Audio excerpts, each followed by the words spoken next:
It is 22nd of August. Sorry, I've been absent for a long time.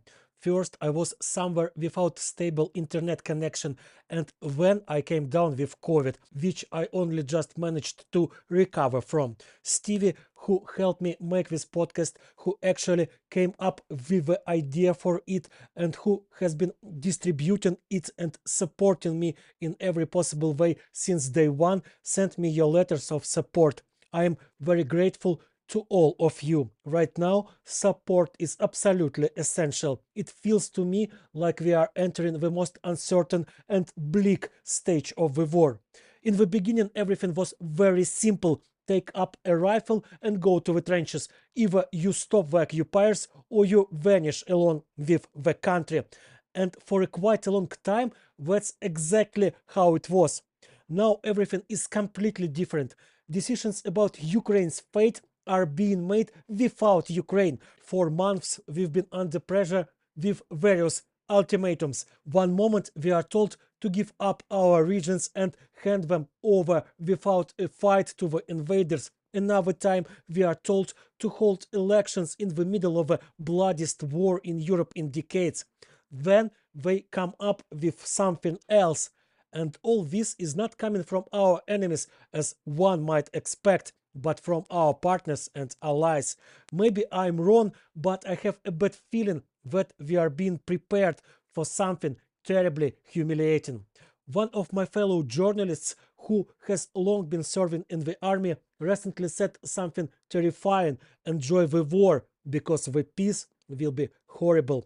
And I'm afraid he is right, because it looks like the Russians will simply be forgiven for everything they've done and even allow it to keep the territories they've occupied. Hundreds of thousands of Ukrainians will remain under occupation. Right now, they still have hope that the Ukrainian army will return and free them. But once the war is frozen, that hope will vanish. Once the war is frozen, Ukrainians also will start looking for someone to blame for failing to take everything back and destroy the enemy once and for all. And I fear that many will decide that the ones to blame are us, the soldiers, that we did not try hard enough, that we did not give it everything we could, that we let everyone down. Entire political parties will appear representing the interests of those who dodged the draft.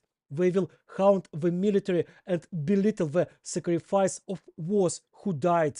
Once again, there will be voices calling for cooperation with Russia, dragging back Russian music, movies, and money. Meanwhile, Russia will be preparing for the next war.